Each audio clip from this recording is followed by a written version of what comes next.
koy wax Sonko adversaire am mooy président Macky moom ngay wax. président Macky moom bokkul dafa jiitle. waaw bokkul mooy waaw bokkul dañuy wax ne. ku sa baay mënoon baayam doom ja yaa ko man Sonko moom mënoon Macky Sall ñëpp xam nañ ne bu Sonko bokkoon ak Macky Sall élection. balaa une heure coow li jeex. te Sonko xanaa Macky Sall moom mooy liet naaw Amadou Ba. ak Macky Sall suñu xeex jeex na. yéen ak Macky Sall. suñu xeex jeex na benn xeex bi ñu décédé. mooy le 25 février 2024. le 25 février 2024. moo ñu desee te jàkkaarloo bu ñu war a jàkkaarloo ak moom waaye. candidat Macky Sall moom sax dèjà xas na Macky Sall nee na ko man am naa 5 millions de parrain te yow mosoo ko na am 5 millions.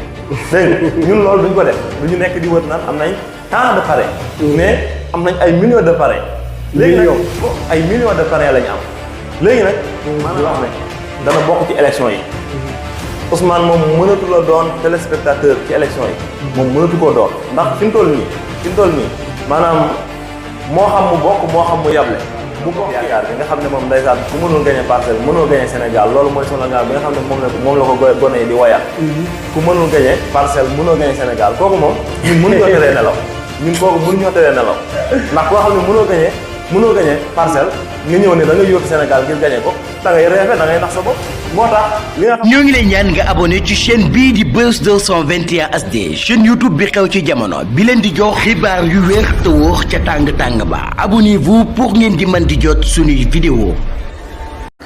ñoo ngi leen di jaajëfal bu baax a baax yéen ñi nga xam ne yéen a ñuy topp ci chaîne bii di Buzz 221 HD ni ñu koy defee saa su ne rek di dalal ndaan yi nga xam ne seen xel màcc na ci wàllu politique.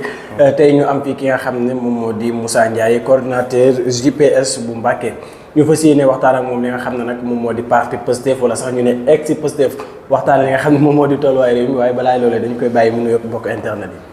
waaw ok ñoo ngi lay nuyu bu baax. lay fay sëñ Cheikh. di la ziare lu bëree bëri di la ñaanal jàmm te di ko sàkku ci yow. di rafetlu seen liggéey yéen waa Buzz 221 HD ndax. am na liggéey bu am solo boo xam ne yéen a ngi koy def. ci milieu médiatique bi. ñoo ngi leen di sant bu baax. di leen gërëm di leen féliciter. te di leen ci encourager. gannaaw loolu. ñoo ngi nuyu xalifa général kullu murid. Cheikh Mouhamadul Mountakha mi nga xam ne moo fi toogee jotaayu maamam. Cheikh Ahmadou Bamba Khadim Rassoul. di ko ñaanal bu baax Mbacké mu yàgg fi lool te wér. te yéene ji mu am ci liggéeyal maamam. mu def ko ci kem kàttanam te ñu ànd koog moom. bu loolu wéyee itam noonu la ñuy nuyoo waa kër Sëriñ Touba yi nekk ci dëkk bu tedd bi yëpp. di leen ziar di nuyu Cheikh Abo Mbacké mi nga xam ne mooy xalifa Sëriñ Modou Mamoun.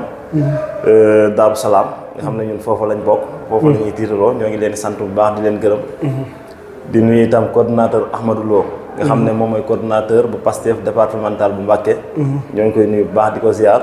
di ziare itam honorable député Serigne Cheikh Thioro Mbacké mi nga xam ne. député la boo xam ne moom tubaarkàlla ñun waa département Mbacké yëpp dañ koy tiitaroo. ñoo ngi nuyu honorable député Soxna Fane Mbodj.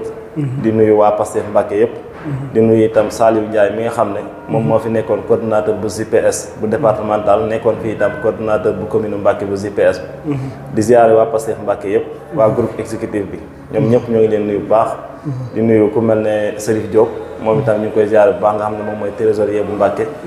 ak gars yi nga xam ne ñu ngi ci bureau exécutif bi Mawa Mbaye mi nga xam ne mooy chargé de communication bu Pastef Mbacké bi. ñu koy ziare bu baax. di ko ñaanal jàmm. Mbaye Seck yi tamit moom itam ñu ngi koy nuyu bu baax di ko ziare nga xam ne ci bureau exécutif bi la bokk. ak mboolem gars yëpp daal mën naa ne bu ma limee damay juum wala du ma matal. ñoom Moussa Thiaw. ak ñoom suñu Ibrahima Mbacké. Pastef Daaru Salaam. ñoom ñëpp ñoo ngi leen nuyu bu baax di leen ziar. ñoom Pape Maguette Diop ñi nga xam ne ñoom ñëpp Pastef Daaru Salaam lañ bokk. ñoo ngi leen di ziare bu baax di nuyu itam. sama xarit moom tubaarkàlla daanaka toujours moom maanaam diggante Iran yoon ndax dañoo bokk nekk foofu ci JPS Mbacké bi waaye du ma may dara mu ni du ma ko may dara. muy Abdoulaye Aïdara. ñu ngi koy ziare bu baax di ziare Fallou Samb. Bas Noxo ñoom ñëpp ñu nekk ci JPS bi bu Mbacké bi di ci góorgóorlu daal. ñu ngi leen di jaajëfal bu baax sëñ Fa. jërëjëf mel na nuyu nga waa parti bépp bu ko defee Serigne Moussa. dañoo bëggoon a xam maanaam kan mooy Serigne Moussa Ndiaye ak nan la def. ba dugg ci parti bi nga xam ne moom moo di parti Pastef ak dugg seem ci parti Pastef lan moo ko war a ak yan loxo la jaar. waaw ok jërëjëf sëñ Cheikh dugg si bi ci parti Pastef maanaam dafa doon loo xamante ne si maanaam lu ñuy wax ne weñ moo ma carfal maanaam weñ moo ma carfal mu ne bëreet mel ne damaa tiite woon ci ay nelaw ndax au début dama doon wax ne du ma dugg ci politique du ma def politique. yow maanaam ci parti Pastef ci nga njëkkee defee li nga xam ne moom moo di politique. ci laa njëkkee defee li nga xam ne moom mooy politique. maa ngi dugg ci parti bi. 2017 après élection législative yi. bi mu jàllee ci laa jënd sama carte de membre dugg ci. parti bi. dugg gi ci dugg tamit. maanaam am yaakaar. ci président Ousmane. déglu ko bu baax attentivement. seetaan plusieurs émissions yu mu def suivre ko loolu dem ba mu convaincre ñu ndax ñun ñaar ñoo bokk ay gëm-gëm moo tax ma adhéré wu ci parti bi ñëw jënd carte de membre boobaak léegi ñi ngi nekk di doxal suñu liggéey ci parti bi di ci def suñu kéemtulaay kàttan lépp loo xamante ne si jàpp nañ ne buñ ko defee Pastef dana jëm ci kanam Pastef dana avancé ñoo ngi ci nekk di ko def ba ci jamono yi itam nga xam ne maanaam parti bi bari na ay attaques yu ñuy attaqué bari na ay diabolisation yoo xam ne ñu ngi koy diaboliser mel na ne daal jamono yi la mbir yi gën a metti ci la gën a jafe par rapport au début ndax au début dañ doon wax ne maanaam comme parti réseaux sociaux yi la wala parti bi ay xale ñoo leen topp amuñ sax ay carte d'identité wala yu mel noonu loolu taxoon na ba nga xamante ne si maanaam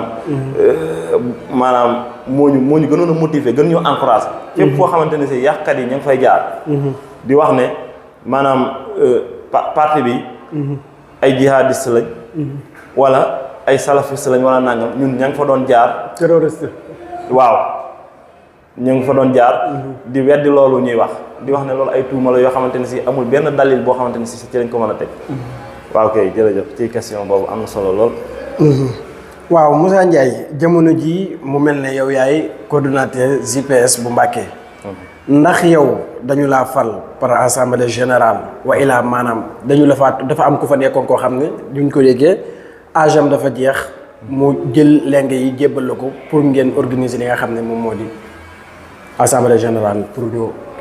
waaw JPS bu Mbacké maanaam suñu mag Saliou Ndiaye moom moo fa nekkoon coordinateur bu JPS bu commune Mbacké en même temps itam moo nekkoon coordinateur bu JPS départemental bu Mbacké ci loolu bi nga xamante ne si dem nañ ba war a installé waat JPS départemental yi moom mu gis ne bu jëlaatee JPS départemental bi day âgé moom moo taxoon mu dem ci consensus daal di bu retiré candidature am noonu itam loo ko defee ci coordination bu JPS bu Mbacké bi mu demee ba gis ne day âgé te am na ay xale yoo xamante ne si ñu ngi ci parti bi mën nañ koo doxal moo tax mu joxaat leen lenge yi pour ñu di ko doxal ci loolu nag amoon nañ ay candidats yoo xam ne comme man lañu woon doon bëgg coordination bi ngir di ko laaj mu mel ne ñu mën cee tudd ku mel ne Bass Ndokho ak itam ku mel ne Abdoulaye Aydara waaye gannaaw boo xamante ne si waxtaan nañ ba consensus am suñu diggante ci lañ ma jiital man mii def ma man may coordinateur bu JPS bu commune Mbacké bi ñu am ci yéene du rëy a rëy joo xamante ne si fas yéene nañ koo feeñal ndax damaa wax ne sax dañuy génne benn slogan bu bees boo xam ne moom la ñuy tuddee JPS commune Mbacké ànd dox dem JPS en marche JPS en marche loolu nag maa ngi ciy woo jeunesse bi nga xamante ne si ñoo ngi ci commune bi commune Mbacké yëpp ñoo ngi leen ciy woo képp koo xamante ne si bëgg nga adhéré wu ci parti bi wala nga doonoon militant ci parti bi te saw doxin xaw a yeex wala saw doxin xaw a diib ñoo ngi lay wax ne la ñun moom dañuy dox dem képp ku ñëw nag dinañ ànd ak yow ci liggéey bi ñoo ngi woo JPS bu communal bi yëpp ñu ànd ndax dafa am ay échéances yoo xamante ne si yu am solo la yoo xamante ne si ci lañ jëm mën naa koy tuddee sax final ndax boo xoolee li ñu doon xeex ci at yi yëpp mën naa ne 4 janvier 2014 ba 4 janvier 2023 ou 2024 nga xam ne am na 10 ans ci ren ñu doon ko xeex dañoo yegg ci cëppaandaw li nga xamante ne si mooy final te ñëpp dañoo wax ne ak final moom du yomb kon final élection yi nga xam ne ci lañ jëm moom lay tuddee ab final nga xam ne du yomb dafay laaj taxawaay dafay laaj vigilance, dafay laaj détermination, dafay laaj tamit focus comme ni ko patriote di waxee rek dafay laaj focus. dafay laaj focus bu ko defee. bu fekkente ne yooyu yëpp boole nañ ko. am détermination bi am gëm-gëm bi ba noppi sécuriser suñu vote. sécuriser suñu vote bu boobaa élection yi danañ ko gagner au premier tour. maa ngi woo daal waa GPS bi nga xamante ne si ñu ngi ci commune bi yëpp. di leen wax ni leen tàllal naa leen loxo ñoom ñëpp nañ ñëw ñu ànd liggéey ñu élargir bureau bi ku ci nekk la nga mën a doxal ñu jox la ko bu ko defee ñu mën a ànd liggéey bi. waaw kay jërëjëf. kon yow si Moussa bu ma leen déggee yéen waa parti Pastef mel na ne yéen ak yeneen parti yi bokku leen maanaam ci jafe-jafe comme maanaam bëgg a nguuru daal exemple. maanaam ñu ne boo matalee nangam comme ni ko yenn parti politique yi defee boo matalee nangam da ngaa war a dem ñoom ñu nekk fa di xëccoo li nga xam ne moom moo di poste bu ma déggee ni nga waxee dafa mel ne loolu amul ci parti bi nga xam ne moom moo di parti Pastef. déedéet loolu amu ci ndax parti bi. man li ma gëm mooy. képp koo xamante ne si adhéré wu ci parti bi rek. du lenn loo xamante ne si yaa ngi koy gañ ci parti bi lu jëm ci sa njariñ ci sa njariñu bopp. loo xamante ne si moom moo tax nga adhéré wu ci parti bi ndax. bañ nañ ko ba sax suñu slogan ñun waa Pastef moom mooy. don de soi pour la patrie. loolu mooy suñu slogan léegi nag don de soi pour la patrie boobu dafay wane ne parti bi képp koo xamante ne si ñëw nga dugg ci. da nga ciy def waaye li nga ciy def mooy li nga man mooy don de soi pour la patrie da ngay def li nga man kon parti boo xamante ne si da ngaa ñëw adhéré wu ci. di yëkkati sa alal di ci def kooku mën naa ne kon doo ci séntu dara au retour ndax maanaam mooy rare parti bi nga xamante ni si dañuy yëkkati ay xaalis di ko dajale di ko financer parti bi ngir muy amal ay activité am kon parti bi mel noonu ku ciy dugg ku nekk rek poste taxulaa jóg. loolu moo tax ñaaree saa bu ñu demee ci yu mel nii bu ñu waxtaanee ci mbirum consensus day am du am benn xëccoo ñu ànd doxal mbir mi. te comme au début ba léegi noonu lañ ko doon doxalee muy 2014 ba nëgë ni si noonu lañ ko doon doxalee. loolu dafa doon loo xamante ne si lu am solo la. moo tax parti bi sax ci ay texam dafa wax ne képp koo xamante ne si dana la jox poste de responsabilité ci parti bi. ci coordination wala bépp poste bu manti doon. dafa wax ne ci texte bi. dafa wax ne na ngeen dem vote. waaye mu dolli ci daan nag. consensus moo ma gënal. parti bi daal di wax ne consensus moo ma gënal mooy bu fekkente ne waxtaan nañ. ba déggoo. ñu jiital kenn loolu moom mooy consensus loolu moom moo gënal parti bi. ndax bu fekkente ne mënuñu am consensus. dañoo continuer dem ci élection. su boobaa ki ñu gagné mën naa frustré woo. te bu frustré woo mën naa mer daal di génn. te bu génnee loolu parti bi moo ciy ñàkk.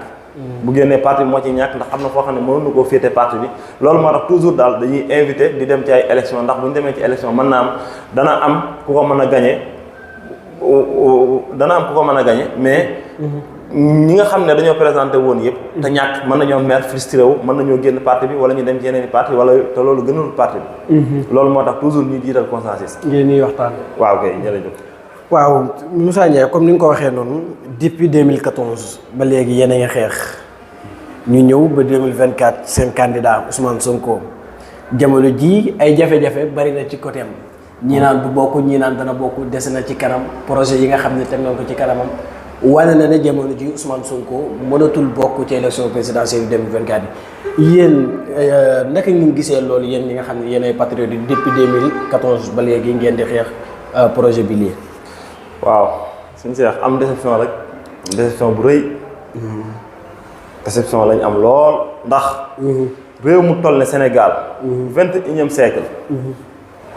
ñuy bàkkoo ne ñun réewum démocratie la. ñu dem ba maanaam ñu wax ne ki gën a populaire.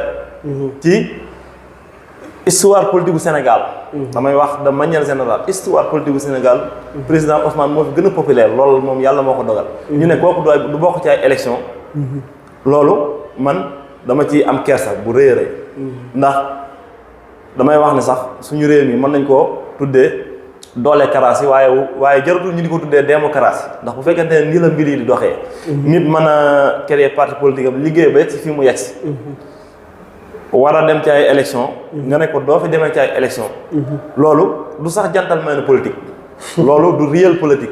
réel politique bu ñu koy wax mooy ku mel ne Ablaye Wade moom day jantal amoon na gentleman ci wàllu politique ak adversaire bu mu mën di doon su waree jàkkaarloo ak yow gars yi di ko gëm la ne ko kii tegal ko ay ndëgg sërëx ba du jàll daf naan man gëwuma loolu damaa gëm gañu ci ay irri loolu sax mën nañ ne moo tax ba kii nga xamante ne si moo fi nekk nii muy président Macky loolu moo ko andi ci état bi ndax bu fekkonte ne Ablaye Wade maanaam nii muy def Sonko ni noonu la ko Ablaye Wade defoon kon du ma sa jot ci état ndax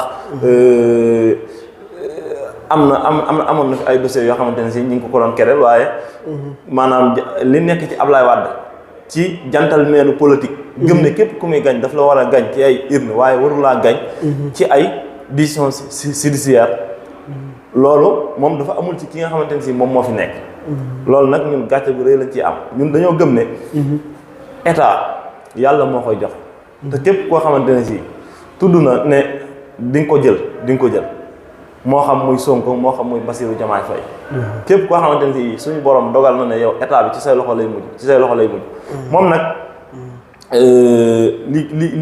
li gënoon a nekk priorité ci moom mooy mu fexe ba génn grande porte bañ a génnee petite porte waaye malheureusement mu ngi tombé ci pièce bi nga xamante ni moom lañ ko tegal mooy du génn bu rafet ndax lii moom mooy président sortant bi nga xam ne nar naa organiser ay élections te moom du ci bokk est-ce que mënuñoo jàpp ne Ousmane Macky Sall tamit def na loo xam ne lu rafet la loo xam ne yeneen président yi jaar ci ginnaaw kenn nangu ko ci yoon loolu mu def noonu amu ci choix ndax constitution bi moo wax ne nul ne peut faire plus de 2 mandats consécutifs xanaa yow loolu sax yaa ma gën a xam jàngkat droit yëpp xam nañ loolu nga xamante ne si moom loolu bu ko doon def day forcer te bu demee ba egg conseil constitutionnel dañuy rejeter candidature am du mën a jàll moo tax mu dem ba xamante ne si bu ko forcer mu xamante ne si bu ko forcer itam bu demee du jàll mu tegaat ko ci suuf kon pour man li gënoon nekk ci moom génn grande porte mooy mu organiser élection yu inclusif libre transparent ñëpp bokk ci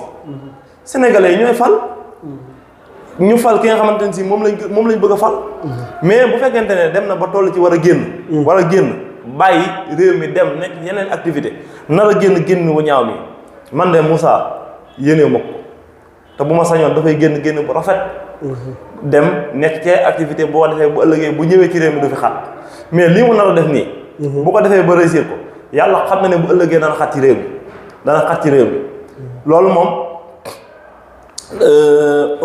Ousmane ñoo ngi dalal xelu patriote yëpp ci mbiram di wax ne dana bokk ci élection yi Ousmane moom mënatu la doon téléspectateur ci élection yi moom mënatu koo doon ndax fi mu toll nii maanaam moo xam mu bokk moo xam mu yable bu bokkee ñun loolu moo ñu gënal mais bu fekkente ne bokkut tamit kami yabal ñun sénégalais yëpp danañ ànd jàppale ko ba li muy yóotu ci réew mi kon dana ko am kon daal ñoo ngi lay wax ne la Ousmane moom bokk ci élection yi moom allah kulli aal da koy def moo xam par A ou B dana bokk ci élection yi waaw. mais yéen patriotes yi di ngeen daan wax Ousmane Sonko rek amul keneen tey ñu dem ba gis leen ngeen di wax naan ay plan B plan C mais est-ce que loolu tamit jaadu na ci yéen nga xam ne yéen a ngànk li nga xam ne moom moo di parti bi tamit. waaw Pastef projet la. projet nag buñ ko dee wax du jëmmi nit ki moo tax ñuy wax ne projet bi amul plan B amul plan C plan C waaw ci loolu maanaam loolu ñu doon wax noonu moom lañ continuer nii ba léegi nii di ko dëggal mooy Pastef projet la projet bi nag amul plan B amul plan C nit ki koy incarner loolu amul solo li am solo mooy projet bi aboutir liñ ci bëgg ñu mën koo am loolu mooy li am solo moo tax tey jii nii nga gis bi ñu demee bañ ne retiré fiche de parrainage jot na directoire parti bi daal di yebal 5 candidats ni leen dem leen jël ay fiches en dehors de Ousmane Sonko mu nga xam ne am nañ 6 candidats déjà kon xam gi xam ne projet bi du jëmmi nit ki mais projet bi ci boppam moom lañu war a sauver moom moo tax ñu yabal leen ñoom ñooñu ñëpp ñu dem jël ay fiches de parrainage kon amuñu plan B amuñu plan G loolu boo déggee ñun ñu di ko wax muy suñu slogan mooy maanaam projet bi amul plan B amul plan G te projet bi dana aboutir bu neexee yàlla président Ousmane moom mooy suñu candidat ci élection présidentielle yi 2024 yi mais tamit bu fekkente ne dem nañ ba gaa ñi ñu ko siqal ci terrain bi ñu ne du bokk ci élection yi ñu ne président Ousmane du bokk ci élection yi au fur et à mesure ñuy dem li ci kanam rawati bët bu boobaa la amoon 2022 ci loolu élection législative yi loolu la ñuy dàbbaliwaat rek bi ñu bañee ne président Ousmane du bokk ci législative du doon tête de liste dañoo yebal Omar Sy ak ay suppléants ñu ñëw gañ leen gañ yu métti foofu lañ jëmaat ak ñoom rek même scénario moo nar a amaat moo tax ñu ngi wax mais patriote yëpp ne leen nañ gën a focus nañ ko gën a def bañ a dindi loo xamante ni si ñu ngi ko doon jëf ci parti bi ñu yokk ko bu ñu doon def benn nañ def fukk te xam ne li ñu bëgg ci réew mi danañ ko am 2024 bu neexee yàlla. yow daal da ngaa jàpp ne maanaam Ousmane Sonko ni nga koy waxatee yow jàpp ngeen ne Ousmane Sonko dina bokk ci gis nañu ki nga xam ne yéen ñàkk bokk Ousmane Sonko bokk yéen waru leen a jaaxal ndax gis nañu fii Karim Wade gis nañ fi Khalifa Sall ñoom ñëpp ñu tere leen ñu bokk ci ay élections yoo xam ne jot na fee weesu est-ce que ñàkk a bokk Ousmane Sonko itam dana leen jaaxal ci régime bi nga xam ne jamono ji ci lañ nekk muy président Macky Sall te ñooñu ñëpp moom moo leen éliminé. danañ jaaxal kay bien sûr. sincèrement danañu jaaxal trop ndax ku mel ne président Ousmane nga xam ne mooy chef de l'opposition bu Sénégal. àdduna si yëpp nangul ko loolu. mais yooyu jamono tamit jamono yi ñu éliminé Karim Wade bokkoon na ci ñi nga xam ne ñoom ñoo fi gënoon am doole ci réewum Sénégal. bul tëkkale. ah déedéet yooyu jamono. déedéet yooyu jamono. Karim donte amoon na doole. mais par rapport ak jamono bii ñu toll. par rapport ak jamono bii ñu toll ñu xam ne président Ousmane moom mooy. chef de l'opposition bu Sénégal. nekk l'homme politique bi gën a populaire ci réew mi. par rapport ak ñoom. ndax bu fekkente ne ku mel ne Karim Meïssa Wade ngay wax. ak ku mel ne Khalifa Ababacar Sall gaa amoon nañ doole ci wàllu politique. waaye ay na yéwén. yegg si wuñu woon fii nga xamante ne si fii la président Ousmane yegg si tey jii. nga xamante ne si ñoom ñëpp xam nañ ne bu ñu demee élection premier tour. 10 heures maanaam mën nañoo tëj bureau de vote yi maanaam bu ñu ubbee bureau de vote yi 8 heures bu ñu ubbee bureau de vote yi 8 heures bu dee président Ousmane daa bokk. 10 heures. wala gën koo naaj midi mën nañoo tëj bureau de vote yi te loolu. damaa dégg ñu bokk ci ñoom ñu ko wax. ñu bokk ci ñoom ñu ko wax. daal mais Moussa Ndiaye bul fàtte ne candidat yi bari nan de. candidat yi bari nañu lool. candidat yi bari gis nga xanaa gisoo leen candidat wu Benno Bokk Yaakaar bi tamit Amadou Ba kooku tamit bokk na ci ñi nga xam ne mën na leen a gàllankoor comme ni ngeen koy waxee yéen naan premier tour ñu gagné affaire yi ngeen yaakaar ne noonu la yombee te candidat yi ren boo xoolee ci la gën a nar a bari. bien sûr mais y a pas match y a pas photo ci élection présidentielle yi nga xamante ne si ci la ñuy jëm bu fekkoonte ne président Ousmane bokk na. bu dee ci lu jëm ci candidat Benno Bokk Yaakaar bi nga xam ne moom ndeysaan ku mënul gagné parcelle mënoo gagné Sénégal loolu mooy slogan bi nga xam ne moom la ko gone yi di woyal. ku mënul gagné parcelle mënoo gagné Sénégal kooku moom ñun mënuñoo teree nelaw ndax koo xam ne mënoo gagné parcelle nga ñëw ne da ngay yóotu Sénégal ngir gagné ko da ngay reefe da ngay nax sa bopp moo tax li nga xamante ne si moom la Cheikh Bara Ndiaye wax moom laay confirmer di ko dëggal gaa yi lay gëm la ne la man ngaa gagné dañ lay nax Amadou doo gagné bul sonal sa bopp xaalis bi nga jot a yor ko si néew bàyyi boo nga denc ko bu élection yi jàllee nga continuer di ci dund yàgg sa njaboot waaye élection yi mënoo koo gagné li Cheikh Bara Ndiaye waxoon foofu moom laay dëggalaat ku mënul gagné parcelle mënoo gagné Sénégal te moom mooy suñu interlocuteur ci élection yi ñu jëm maanaam booy wax Sonko adversaire am mooy président Macky moom ngay wax. président Macky moom bokkul dafa jiitle. waaw bokkul jiital mooy. bokkul dañuy wax ne. ku sa baay mënoon baayam doom ja yaa ko man Sonko moom mënoon Macky Sall ñëpp xam nañ ne bu Sonko bokkoon ak Macky Sall élection. balaa une heure coow li jeex. te Sonko xanaa Macky Sall moom mooy liet naaw Amadou Ba bu fekkente ne Sonko bokk na ci élection yi. li ma la waxoon foofu moom laa lay waxaat ku sa baay mënoon baayam doom ja yaa ko man Sonko man Macky xam ngeen du moroomu Amadou Ba. du moroomu foofu tamit dama fay dugalaat.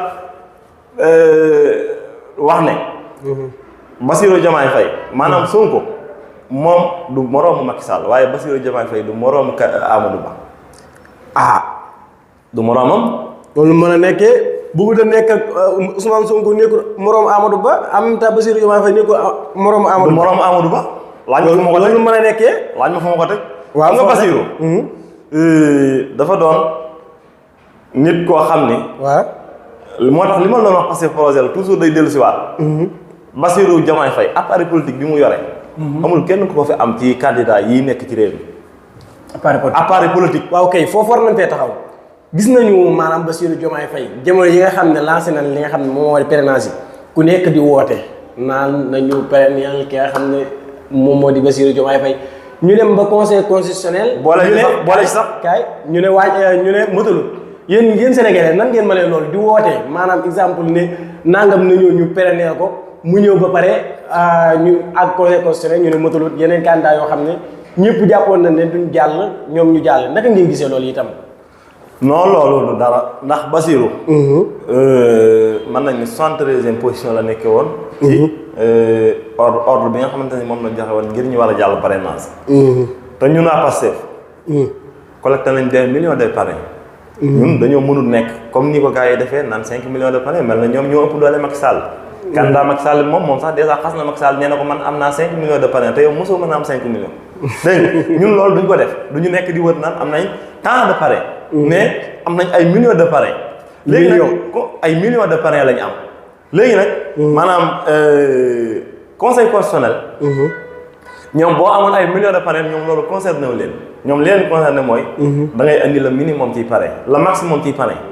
nga xam ne yaakaar naa diggante 57000 ak 67000 la ci ay parrainage. moom lañ lay laaj loolu nga yóbbu donte boo amoon ay millions de parrains itam doo ko fa yóbbu. loolu moo tax. ku mel ne Bassirou Diomaye Faye ñuy wax ne manqué na 4000 parrainage yoo xamante ne si war na koo mottali.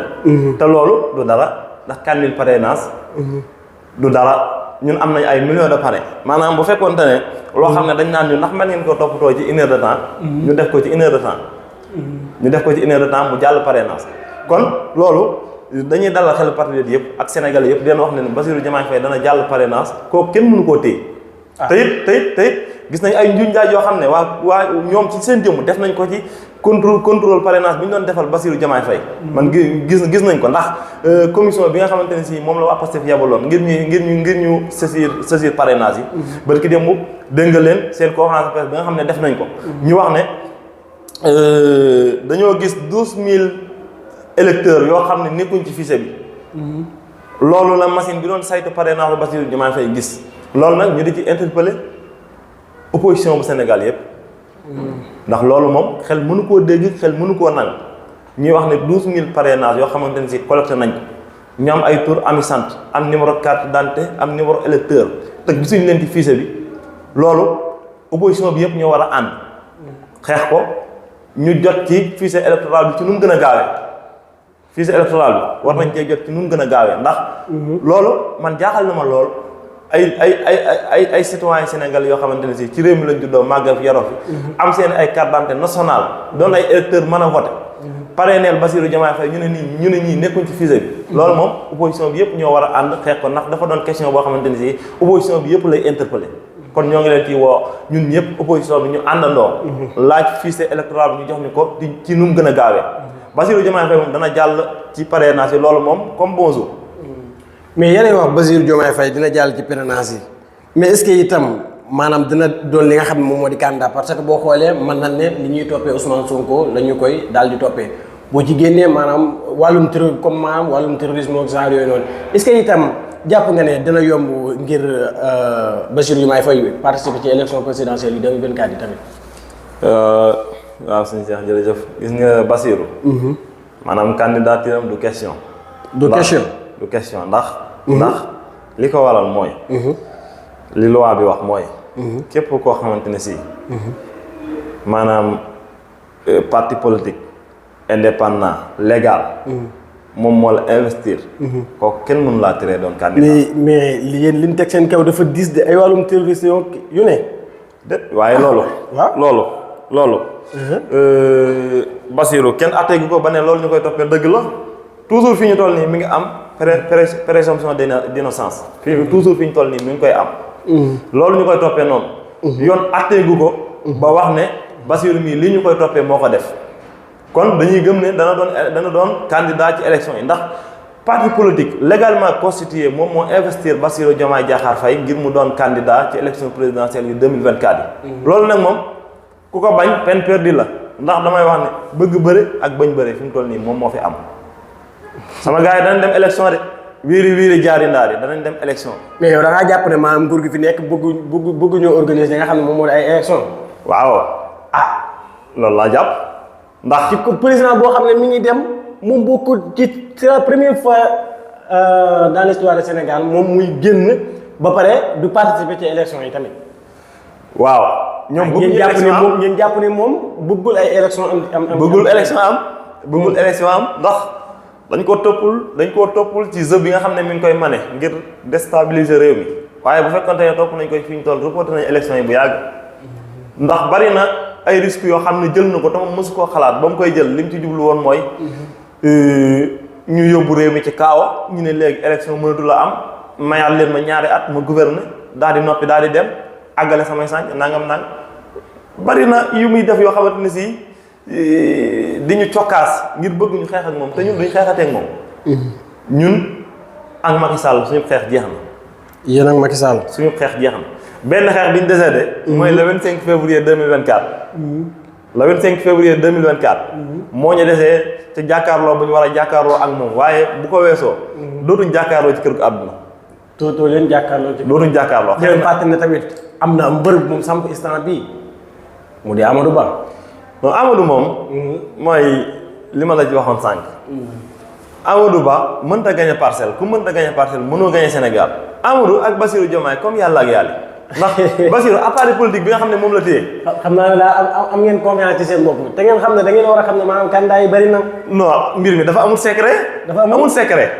liggéey la. liggéey la boo xamante ne si dañ koo liggéey ba téye ko ci suñu loxo. dañ koo liggéey ba téye ko ci suñu loxo boo gisee li tax système bi tiit yëpp jaaxle nii. xam nañ ne mbir yi ñun dañ koo téye ci suñu loxo. élection bu amoon suba amul kenn koy naatalu la ci sénégalais yi ne bu Sonko bokkee day jël réew mi loolu nag doonul loo xam ne dañoo tëdd na rek daal di koy am. dañ koo liggéey ci réew mi ak bitim réew yëpp ba am ko. dañ koo liggéey ci réew mi ak bitim réew yëpp ba am ko loolu moo tax ma wóolu sama mbër mi. nga wóolu sa mbër mi. waaw sama mbër mi loolu moo tax ma wóolu ndax tëddul nelaw rek daal di téye appareil politique bi mu yor nii de déedéet dafa liggéey dem ci diaspora bi dem ci sénégalais yi waxtaan ak ñoom bind programme am bu leer jébbal ko sénégalais yi ñoo àtte daal di apprécier kon kay loolu ku mer kalaameel yàlla. Cheikh Moussa amoon nañu mbégte dalal la xam naa jël nañ sa taal bay ñu ñëw dellu si waat maanaam ci Mbacké yaay coordinateur JPS bu Mbacké jamono ji léegi yow yan taxawaay nga nar a taxaw maanaam yu comme que dañ la koy jox nga nekk maanaam yan liggéey nga ci war a liggéey yoo xam ne maanaam ñi nekkoon sa ginnaaw kii ñu wa daal. waaw liggéey bi moom continuité lay doon. continuité. waaw. ndax solo gaa Amadou Ba bi ngeen jël nag. déedéet Amadou Ba moomul continuité Amadou Ba moomul continuité. continuité ma nga ca dictionnaire français ya foofu ñëpp a ca bokk yam. ñëpp a ca bokk yam. waaw continuité moom kenn moomu ko. Saliou Ndiaye di sama mag. ndeysaan liggéey bu rafet. ci CPS bu communal bi. fa mu tegoon tànkam. ñun bu ñu dikkee foofu la ñuy teg suñu tànk. incha allah mooy ñëw fédéré waat jeunesse bi ci parti bi yëpp ci commune Mbacké. ànd ak ñoom ñu ànd liggéey ndax dafa am ay échéances yu am solo yu ñuy xaar bu yàggul dara dégg nga ñu lancé grande offensive porte à porte bi nga xamante ni si JPS national bu Maître Ngagne Demba Touré lancé woon nañ ci jamono yële ñu weesu grande offensive porte à porte boobu nag ñun waa commune Mbacké ñu am ci liggéey bu rëy bu ñuy xaar ñu war a dugg ci kër par kër waxtaan ak population bu waa Mbacké xamal leen lan mooy projet président Ousmane sensibiliser leen ngir ñu dem jëli seen carte d'identité yi ba nopp ñu wax leen élection présidentielle yi nga xamante ne si ci lañ jëm ñu wax leen enjeu bi nga xamante ne si am na ko muy élection yu décisif yoo xamante ne si ñun waa Sénégal waruñu koo raté ndax li président Ousmane di wax rek nga xam ne bu ñu ko ratee mën nañoo toog fii ak 50 ans yoo xamante ne si dañuy continuer di ko réccu ndax dafa doon élection yu décisif yoo xamante ne si dafay définir maanaam suñu vision développement fii ak 50 ans yii di ñëw bu fekkente ne jël nañ choix bu baax bi raté wuñ ko rek fii ak 50 ans yii di ñëw ci voie de développement la ñuy teg mais bu fekkente ne malheureusement te loolu yaakaar naa ne du ab raté nañ ko rek mooy fii ak 50 ans yii di ñëw dañuy continuer di ko rëcc continuer di dund ci ndool gii ñuy dund continuer dund gi di gën a seer ku feebar doo faju ku bëgg a jàng doo jàng jafe-jafe yi continuer nekk ci réew mi loolu moom bu fekkente ne raté nañ lii ñu jëm ni dañuy continuer di ko dund fii ak 50 ans yii di ñëw loolu moo tax ñun waa JPS bu commune Mbacké danañ dem ci kër yëpp ci population waa Mbacké waxtaan ak ñoom xamal leen lan mooy solo élection yi nga xamante ci lañ jëm képp koo xam ne bindu woon nga te jëli woo woon sa carte d'identité nga dem jëli ko loolu moom mooy bit bi ndax dañoo bëgg taux de participation élection législative yi élection présidentielle yi ñu jëm mu doon taux bu élevé ndax élection présidentielle 2019 su ma jëmut 3 millions d'électeurs et quelques ñoom ñoo woote woon te fichier bi 7 millions ñu ngi ci kon nga xam ne li woote wutoon ñoom ñoo ëpp fuuf li nga xam ne ñoom ñoo woote woon loolu nag dañoo bëgg a gañ gaa yi gañ yi métti gañ leen 80% moo tax ñu bëgg ñëpp dem jëli seen ay carte d'identité dañoo bëgg gañ leen 80% loolu moo tax ñu bëgg sénégalais yëpp dem jëli seen carte d'identité ndax bu ñëpp jëlee seen carte d'identité rek ñun liñ bëgg danañ ko mën a am bu neexee yàlla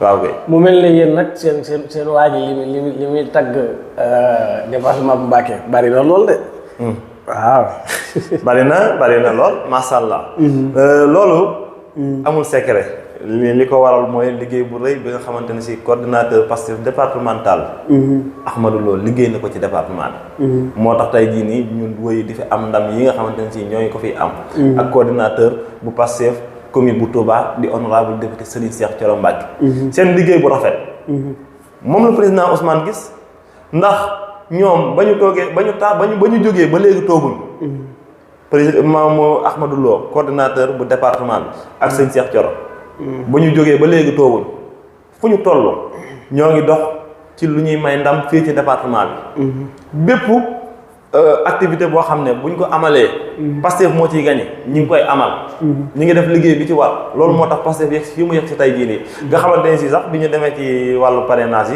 yi gis nga li xew ci département Mbacké mosu fee xew ay nit yuy ran di parrainer ba noppi ku parrainer daal di joxe sa la nga am yëkkati sa koom mi la yàlla dénk joxe ca la nga am ngir jàppee ko ci projet bi loolu mës a am ci histoire politique bu Sénégal te it ci département Mbacké bi kese lañ ko gis ay nit yuy ran di parrainer ay nit ñoo xam ne dañuy parrainer ba noppi yëkkati seen alal di ko joxe ak yu mel noonu ba loolu sax moom moo tax suñu gars yi tiit ci maanaam murid yi ni nga xamante ne si moom lañ adhéré woo ci projet bu président Ousmane ba tax ñu bind ay article naan dañ leen a financé ngir ñu ànd ak projet bi ak nangam ak nangam waaw ay tuuma daal nga ko jàpp yow ay tuuma la ndax li ko waral mooy gis nga journal boobu ko bind muy canal Assané daal di bind daan ne dañoo jël 12 milliards de dollars 12 milliards de dollars dugal ko Touba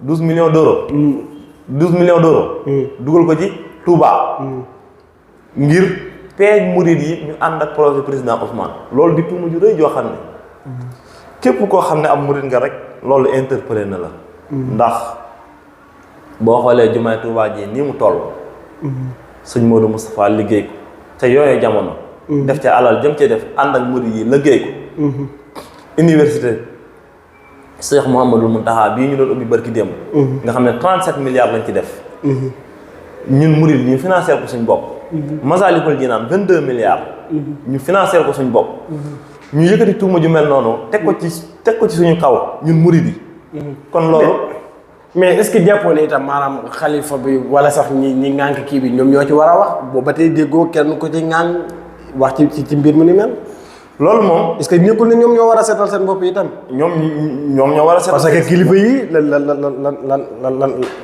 waxal mbir mi waaw ñoom ñoo war a seetal seen bopp ndax lu mel noonu bu fekkente ne yëkkati nañ ko teg ko muy tuuma ci yoonu murid bi yëpp ñoom yellu woon na ku mel na tey jii nii ki nga xamante ne si moom mooy porte-parole bi nga xam ne moom mooy porte-parole murid yëpp mu indi ci ay leeral weddi ko ndax du lu am loolu moom xel sax mënu koo nangu ndax koo xamante ne si bépp activité boo mos a am financière nga ko sa bopp di doxin bu yéeme woo xam ne si adduna bi yëpp maanaam ñi ngi intéressé wu ci idéologie mouridisme nii ñuy doxalee suñuy mbir lépp luñ bëgg woo murid yi ku nekk joxe sa fukki dërëm sa ñaar dërëm sab téeméer ba nga am sab 5000 ba nga am ñu dugal ko ci di taxawal lii ñuy taxawal ci réew mi ci yoonu lislaam nga xamante ne si kon ñun murid yi li ñuy def mën nañ ñun li ñuy def mën nañ léegi nag bu fekkente ne yëkkati nañ tuuma ju mel noonu teg ko suñu kaw interpellé woon na képp koo xamante ne si dangaa doon porteur de voix ci yoon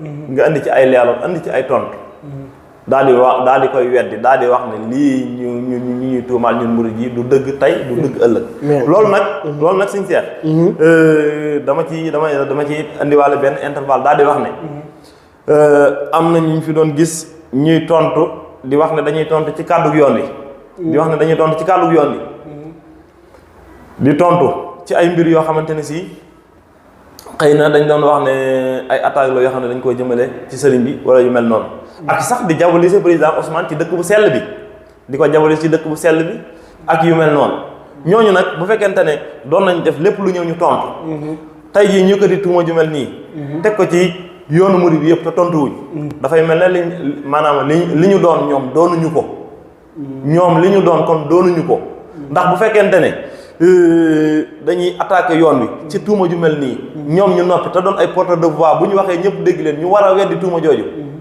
teggiwuñ ko kon ñoom li ñu doon doonuñu ko ñoom li ñu doon doonuñu ko mais itam te it bu ëllëgee lu fa xew buñ génnee wax seen kàddu gi mën naa bañ a amati crédibilité de ne ñu leen doon dégloo nii di leen déglu ci mbirum Kamal Assané mii nga xamante ne si tuumaal nañ ko murid yi waxuñ bu mbir amantee ëllëg buñ génnee wax mën naa am seen kàddu gi di def benn effet de moo tax ñoo ngi leen di interpeller ngir ñu wax nañ ci wax ndax dafa doon tuuma ju rëy joo xamante ne si wër na àdduna te waruñ koo bàyyi noonu muy sedd ñoom ñëpp war nañ cee wax képp koo xamante ne si dangaa doon am murid doon porteur de voix war nga cee wax war nga cee andi ay leeral xamal ne Kamal Assané loolu mu bind ci yoonu murid du dëgg mais bu leen fàtte na nag maanaam ab député moo ko njëkk wax te député boobu waa Touba ñoo ko yebal ci assemblée nationale.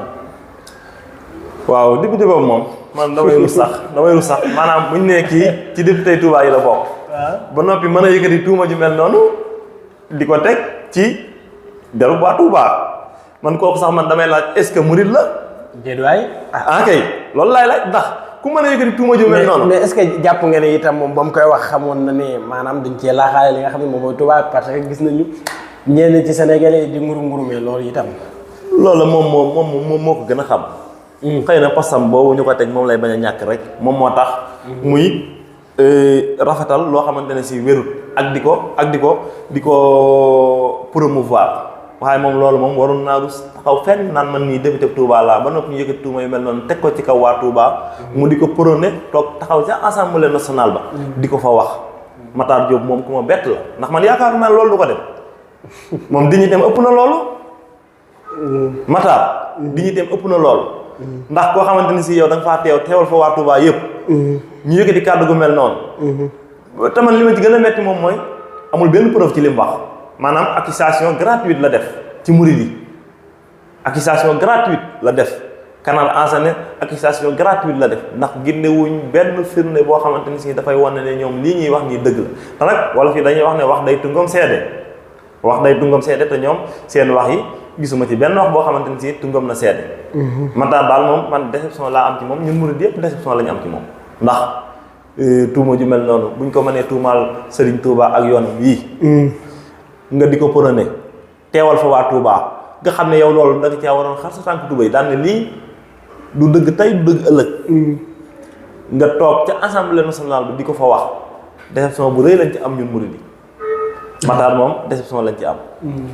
jërëjëf Cheikh Moussa Ndiaye amoon nañu mbégte dalal la moom mooy coordonnateur JPS bu Mbacké kon nag ñu ngi koy jaajëfal bu baax a baax amoon nañu contact moom bu baax a baax dalal la. boo defee dañ lay bàyyi nga tàggatoo maire bi. maire commune. bàyyi beneen yoon rek taal moom moo tax. waaw baax na. xam naa ne am naa kenn moom. waaw. dégg ngeen ko foo xam ne mooy loolu. waaw jërëjëf. yàlla baax na mu ñu jàppal ko ci beneen kii rek incha allah. waaw bu soob yàlla waaw. ak ay jërëjëf. ñoo ngi lay ñaan nga abonné ci chaîne bii di Buzz 221 HD chaîne YouTube bi xew ci jamono bi leen di jox xibaar yu wér te wóor ca tàng tàng ba abonnez-vous pour ngeen di mën di jot suñuy vidéo